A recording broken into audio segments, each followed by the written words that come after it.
இன்றைக்கி நம்ம சேனலில் முருங்கைக்காயை வச்சு ஒரு கிரேவி எப்படி செய்கிறதுன்னு தாங்க பார்க்க போகிறோம். இந்த கிரேவியை சாதத்துக்கு கூட பிசைஞ்சும் சாப்பிட்லாம்.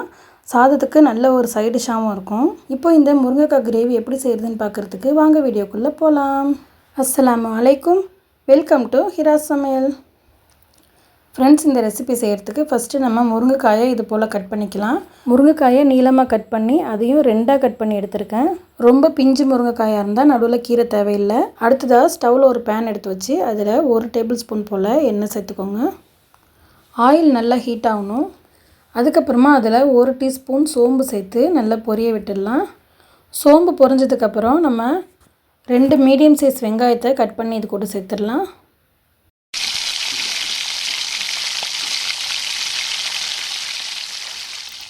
வெங்காயம் ரொம்ப வதங்கணும்னு அவசியம் இல்லைங்க.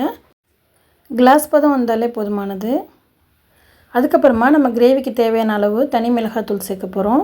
நான் இன்றைக்கி 3/4 டீஸ்பூன் போல் மிளகாத்தூள் சேர்த்துருக்கேன். உங்கள் காரத்துக்கு ஏற்றபடி நீங்கள் கூட்டியோ குறைச்சியோ சேர்த்துக்கலாம். இப்போ மிளகாத்தூள் சேர்த்துட்டு அதோட பச்சை வாசனை போகிற அளவுக்கு நம்ம வதக்கிட்டு அதுக்கப்புறமா 2 மீடியம் சைஸ் தக்காளியை இது போல் கட் பண்ணி சேர்த்துடலாம். தக்காளி கொஞ்சம் நல்லா வதங்கட்டும். ஸ்டவ்வை லோ ஃப்ளேமில் வச்சு நல்லா வதக்கிக்கோங்க, கரிஞ்சிடக்கூடாது. இப்போது தக்காளி வதங்கிக்கிட்டு இருக்கும் போதே இந்த கிரேவிக்கு தேவையான மசாலா எல்லாத்தையும் நம்ம சேர்த்துடலாம். 1/4 டீஸ்பூன் மஞ்சள் தூள், 1/2 டீஸ்பூன் சீரகத்தூள், அவ்வளோதாங்க இதுக்கு நம்ம மசாலா சேர்த்துருக்கோம்.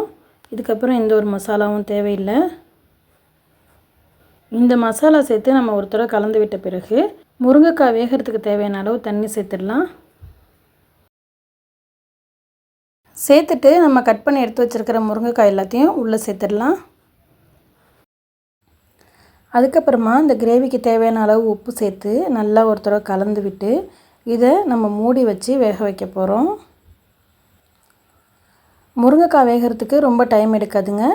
5லிருந்து 6 நிமிஷம் போல் வெந்தால் போதும். ஃப்ரெண்ட்ஸ், இந்த 5 நிமிஷத்துக்குள்ளே நீங்கள் நம்ம சேனலுக்கு புதுசுனா ஹிராஸ் சமையல் சேனலை சப்ஸ்கிரைப் பண்ணிக்கோங்க. பக்கத்தில் இருக்கிற பெல் பட்டனையும் கிளிக் பண்ணிக்கோங்க. அப்போ தான் நான் போடுற யூஸ்ஃபுல்லான வீடியோஸ் உங்களுக்கு உடனுக்குடன் நோட்டிஃபிகேஷனில் வரும். இப்போ 5 நிமிஷம் போல் ஆயிருக்கு. நம்ம காய் நல்லா வெந்திருக்கான்னு பார்க்கலாம். பாருங்கள், நல்லா சாஃப்டாக வெந்து கொடுத்துருக்கு. இந்த ஸ்டேஜில் நம்ம 1 மூடி தேங்காய் அரைச்சி இது கூட சேர்க்க போகிறோம். 1 மூடி தேங்காய் கூட 4-5 முந்திரி பருப்பு சேர்த்து அரைச்சி எடுத்துருக்கேன். அதை இது கூட சேர்த்துடலாம். சேர்த்துட்டு 1/2 டம்ளர் போல் தண்ணி சேர்த்து நம்ம இதை நல்லா கலந்து விட்டுடலாம். தேங்காய் சேர்த்ததுக்கப்புறம் ரொம்ப கொதிக்கணும்னு அவசியம் இல்லைங்க. நல்லா கலந்து விட்டு ஒரு 2 கொதி வந்தால் போதும். ஃபைனலாக மல்லி இலை சேர்த்து நம்ம ஸ்டவ் ஆஃப் பண்ணிடலாம்.